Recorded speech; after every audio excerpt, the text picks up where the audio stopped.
예, 안녕하십니까. 전 시간에 이어서 제5장 상표권에 대한 네 번째 강의를 시작하도록 하겠습니다. 전체로 보면 19강째이고요. 여러분들 벌써 3분의 2를 넘어가는 정도까지 이르렀습니다. 강의 내용이 쉽게 이해가 되고 있는지는 잘 모르겠지만, 추후에 25강 이후에 문제풀이와 핵심 내용에 대한 재정리를 다시 한번 해드릴 계획이니까 다소 어려운 부분이 있더라도 그런 부분에 대한 상세한 교재를 통해서 여러분들이 좀 스스로 충분한 이해를 해 주시기를 바라겠습니다. 지금 여러분들과 상표권에 대한 제5장 부분을 살펴보고 있는데요. 상표권은 누누이 말씀드리지만 이미 설정 등록에 의해서 확정되어 있는 하나의 재산적 가치를 가진 권리입니다.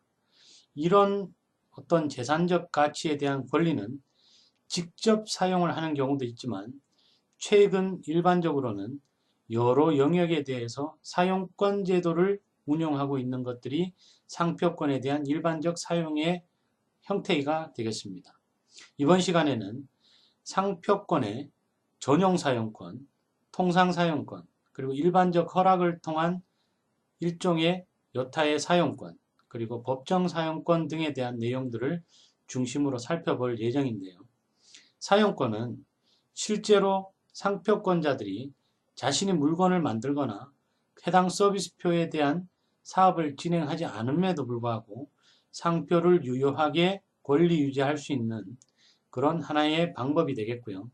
특히나 상표 사용권에 대한 여러 형태의 변형은 경제 구조가 복잡해지면 질수록 다양한 형태의 사용권에 대한 내용들이 발전되고 보완되고 있다는 것을 여러분들이 잘 알고 계셔야 되겠습니다.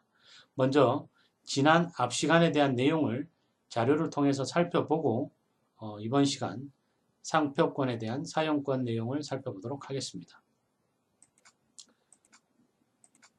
먼저 전 시간에는 진정상품 병행 수입 제도에 대해서 간단히 살펴봤고요.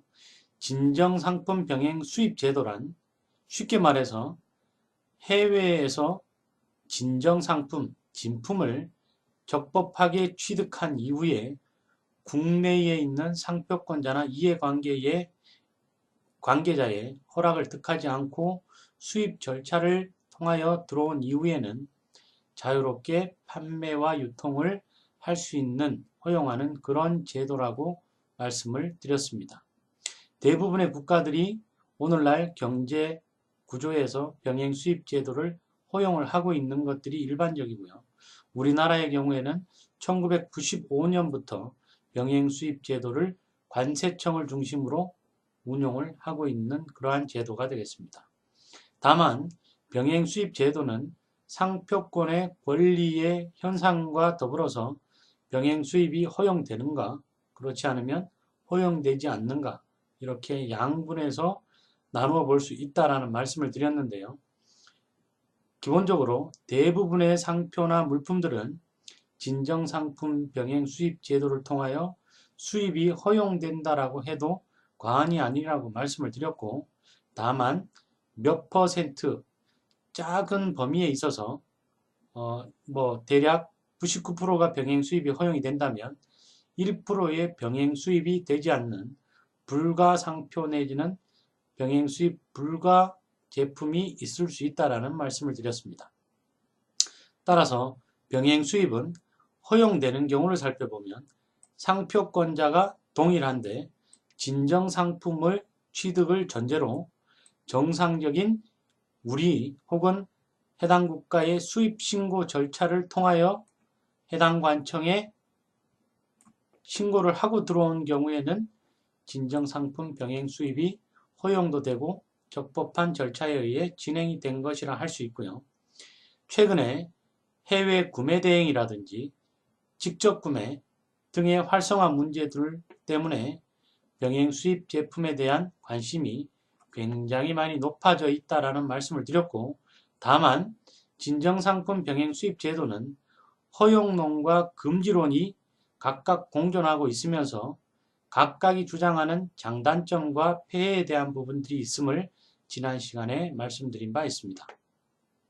또한 병행 수입이 불허되는 경우는 상표권자가 다르거나 해당국 내에 전용 사용권을 독자적으로 부여한 경우에는 진정상품 병행 수입 제도를 허용하고 운영하는 국가라 할지라도 실제 해당 브랜드나 제품은 수입을 불허하고 있는 것이라고 말씀을 드렸습니다. 전 시간에 예를 들면서 쉬운 예로 에비수라고 하는 청바지 전문 브랜드는 우리나라와 중국, 일본 등의 상표권자가 각각 다르고 이들이 속지주의 원칙에 따라서 해당국에서의 권리를 보호받기 위해서 타국에 있는 상품이 국내로 수입될 경우에는 그것이 진정상품 병행 수입 제도의 불허 사유에 해당이 되어서 수입이 허용되지 않는다라고 말씀을 드렸습니다. 관세청에서는 다음 후에 25강 이후에 설명을 드리겠지만 실무적 측면에서는 병행 수입 인증 제도를 2012년 후반부부터 운영을 하고 있습니다. 다만 최근에는 이러한 인증 제도를 악용하는 사례가 빈번히 발생이 되고 있고 혹은 해외에서의 취득 증빙에 대한 문제가 하나의 사회적 문제로 작용하고 있으므로 25강 이후에 사례를 가지고 여러분들에게 소개해 드리도록 하겠습니다. 그리고 전 시간에 상표권의 저촉, 타인의 특허, 실용, 그리고 디자인, 저작권과 같은 타인의 권리와 충돌이 일어나는 상표권의 저촉과 상표권의 이전, 그리고 상표권의 공유, 상표권의 지정상품을 기본으로 한 분할 등에 대해서도 살펴보았고요. 끝으로 질권 설정과 기타 산업계의 활용 부분에 있어서는 이제는 상표권이라고 하는 무형의 재산도 하나의 재산권으로서의 가치평가를 통해서 담보의 성격이 짙은 질권으로서의 작용을 하고 있고 질권은 담보의 가치에 따라서 설정자가 권리를 행사하면서 다양한 형태로 그 설정 관련 사항들이 산업계에 활용되고 있다는 말씀을 드린 바 있습니다. 즉 이러한 내용들이 실제 실무에서는 굉장히 활발하게 이루어지고 있는 것들이고 여러분들이 기업 내의 실무자로서 허용 여부, 불허되는 경우 그리고 각종 상표권의 관리적 차원에서의 저촉, 이전, 공유, 분할 등의 실무를 변리사가 아니더라도 진행을 해야 되는 업무 영역이기 때문에 개념적 내용에 대해서는 잘 이해를 해 두셔야 되겠습니다. 그러면 이번 시간에 살펴보는 사용권에 대한 내용을 설명드리도록 하겠습니다. 상표법에서는 제55조 전용 사용권을 시작으로 통상사용권 그리고 일반적 사용권에 대한 부분들을 명문 규정으로 정의를 하고 있습니다. 흔히 말하는 상표권은 상표를 만들어서 설정 등록한 상표에 대한 소유자를 뜻하는 것이지만 그런 소유자가 상표를 모두 다 현실에서 직접 사용하고 있는 것은 아닙니다. 따라서 상표법이 갖고 있는 상표 권리의 부여 기본 정신인 사용을 기본 전제로 하고 있기 때문에 소유자는 자기가 직접 사용을 하든지 그렇지 않으면 타인에 의한 사용권을 부여함으로써 상표에 대한 사회에서의 사용이 보장이 되어야 상표제도의 취지를 살릴 수 있고 이런 전제가 있어야만 갱신제도를 통하여 반영구적 권리로 유지가 된다 하겠습니다. 이러한 사용권적 측면에서 오늘날 크게 세 가지의 사용권에 대한 분류가 형성이 되고 있는데요. 물론 실무적 내용에서는 더 복잡다단한 사용권들이 존재하고 활용되고 있습니다만 교재의 내용을 중심으로 살펴보면 다음과 같습니다. 먼저 전용 사용권입니다. 그야말로 전용, 혼자만 사용할 수 있는, 독점적으로 사용할 수 있는 그런 사용권을 뜻하고요. 약정 통상 사용권이라고 칭하고 있는데 쉽게 통상 사용권, 일반적인 허락을 뜻한 사용권을 통상 사용권이라고 합니다. 또한 법정 사용권, 법정 사용권은 법에 규정된 내용에 해당되는 경우에 사용권이 허용되는 그런 내용이 되겠고요. 각각의 성질로부터 발생, 이전, 소멸, 그리고 대가 유무와 기타 사항까지를 살펴보도록 하겠습니다. 먼저 전용 사용권은 쉽게 말하면 상표권자가 상표에 대한 매각과 이전을 할 수 있는 권리가 있는 것을 빼고 나면 독점적, 배타적 권리의 행사는 사용권자의 최고에 해당이 될 정도로 거의 모든 권리를 독점적으로 사용할 수 있는 그런 내용이 되겠습니다. 법적 성질은 독점, 배타적, 준물권적 성질을 갖고 있고 발생은 계약과 등록에 의해서 발생을 하지만 상표법 개정에 의해서 반드시 과거 전용 사용권은 등록으로서 권리 주장이 가능했다면 최근에는 계약만으로서도 그 전용 사용 권리에 대한 주장이 가능하며 다만 제3자와 일부 사업계에서의 제3자에 대한 표시적 측면에서 등록을 하는 것들이 일반적입니다. 즉 의무사항으로 등록을 해야 되는 전용 사용권 권리는 이제 의무사용 권리 등록이 아닌 계약에 의해서만 으로도 좀 가능하고 다만 외형적으로 타인에게 전용 사용권에 대한 사용권을 알리기 위한 등록을 활용하고 있는 것들이 일반적이라고 할 수 있습니다. 이전은 상속 기타 일반 승계 제외하고는 상표권자의 동의를 얻어야 하는 것이 되고요. 상표에 대한 매각과 이전만을 빼고 모든 것들은 자유롭게 사용할 수는 있지만 이와 같은 이전 부분에 있어서는 상표권자의 동의가 반드시 필요한 것이라고 하겠습니다. 소멸은 상표권 소멸 시 또는 독자적 소멸 원인에 의해서 즉 계약이 종료한다든지 설정 등록 기간이 만료된다든지 하는 따위의 효력 발생이 소멸되는 그런 원인들에 의해서 소멸이 되고요. 적극적 효력으로는 마찬가지로 상표권과 동일하고 소극적 효력으로는 동일 또는 유사 범위까지를 해당이 되겠습니다. 즉 전용 사용권은 상표권에 대한 침해와 구제 영역에 있어서도 독자적인 형사고소와 민사적 청구 이런 부분들이 가능하고요. 적극적, 소극적, 즉 동일 또는 유사한 범위까지도 모든 효력이 미친다라고 보시면 되겠습니다. 등록의 효력은 효력 발생 요건이고 다만 법이 바뀌어서 등록의 효력이 반드시 효력 발생 요건이 아니라 등록하지 않더라도 효력은 발생된다라는 말씀을 드렸습니다. 대가의 유무는 설정 행위로서 정하여 지되 각자 계약에 의한 내용들이 이를 기본적으로 반영하고 있습니다. 기타 자기 명칭 표시의 의무가 있다라는 것을 규정을 하고 있고요. 이에 반면에 통상사용권은 채권적 권리의 성격을 갖고 있고 계약에 의해서 발생이 되며 일반적인 통상사용권은 단순한 판매, 제조, 유통과 같은 각 영역과 형태별 사용권이 다양한 형태로 사회에서 사용이 되고 있습니다. 이전은 상속 기타 일반 승계 제외하고 상표권자 혹은 전용권자에 관한 이런 동의를 필요로 하고 있고요. 반드시 통상사용권자는 권리 구제와 어떤 문제에 대해서는 상표권자의 허락과 동의를 구하게 되어 있습니다. 즉 전용 사용권자보다는 훨씬 독자적 혹은 물권적 성격에 대한 권리 행사가 불가능한 그런 단순한 채권적 권리에 해당이 된다고 할 수 있습니다.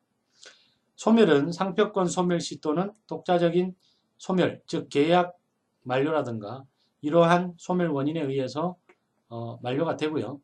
적극적 효력은 상표와 동일한 경우에 해당이 되지만 유사한 범위에 있어서는 그 소극적 효력에 대한 부분에 대해서는 적용이 없다라고 이해하시면 편하고요.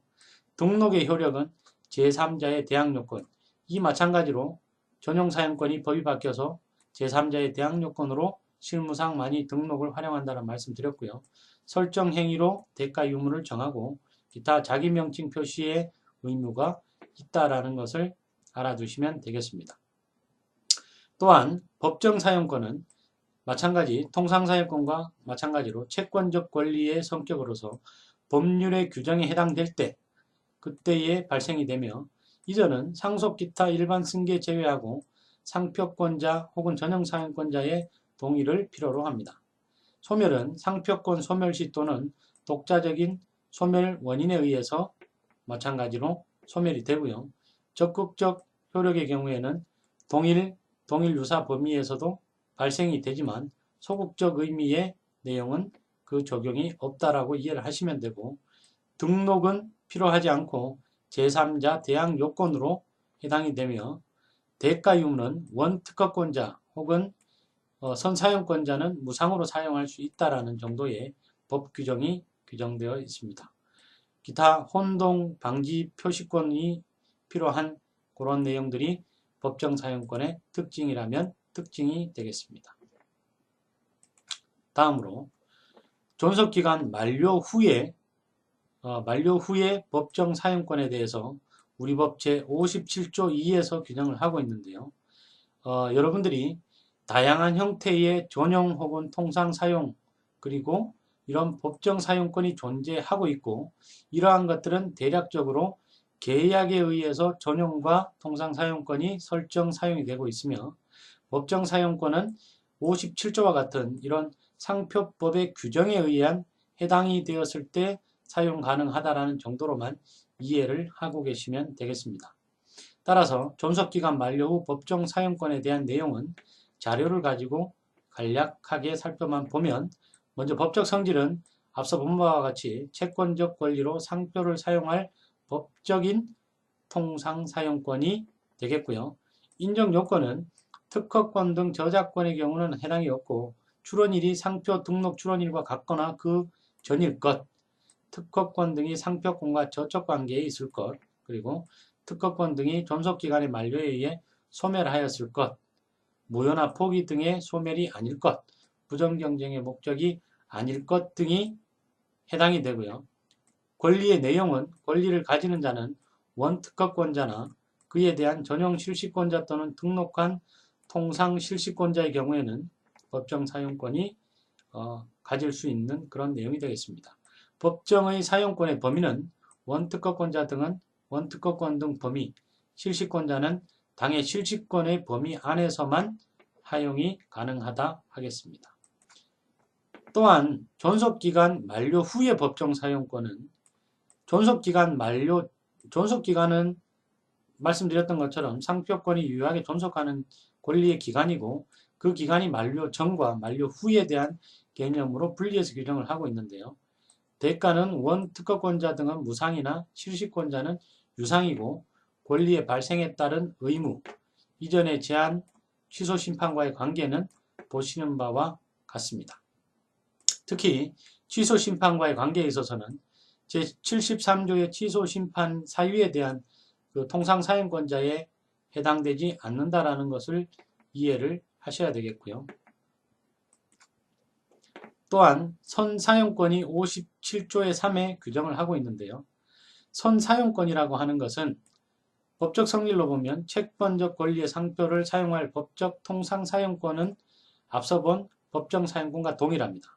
다만 인정 요건은 타인의 상표 등록 출원 전부터 국내에서 계속하여 사용하고 있는 경우나 상표를 사용한 결과 타인의 상표 등록 출원 시에 국내 수요자 간에 그 상표가 특정인의 상품을 표시하는 것이라고 인식되어 있는 것, 즉 주지한 것, 타인 등록 상표와 동일 유사한 상표를 동일 유사한 지정 상품에 사용할 것, 부정경쟁의 목적이 아닐 것 등에 해당이 된다면 선사용권에 따른 권리 주장이 가능합니다.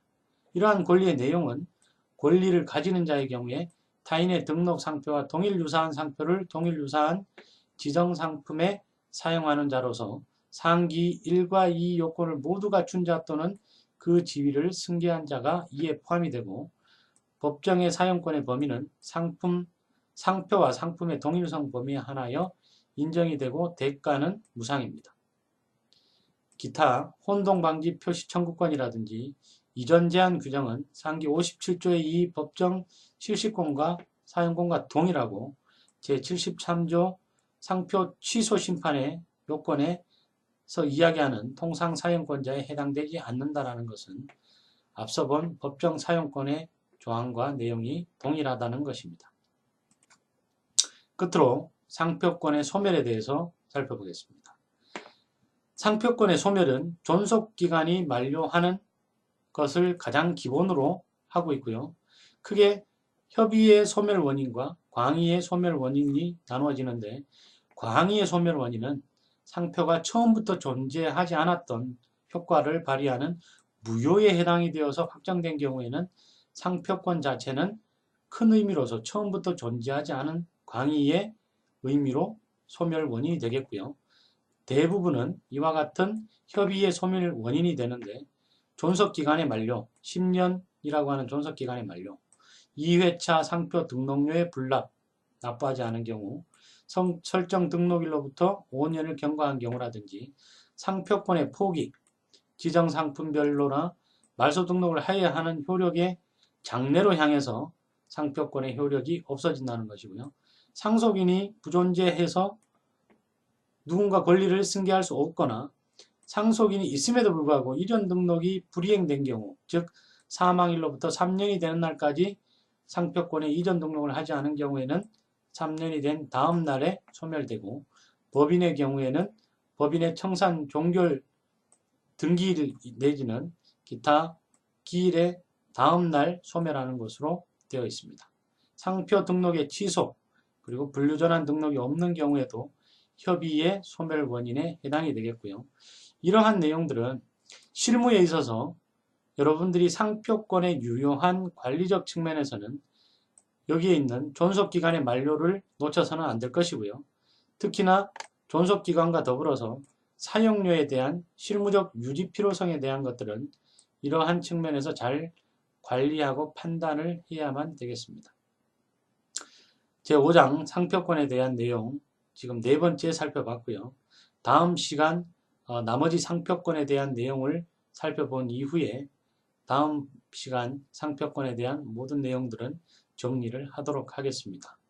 여러분들 오늘 대단히 수고 많았고요. 다음 시간에 다시 뵙도록 하겠습니다. 감사합니다.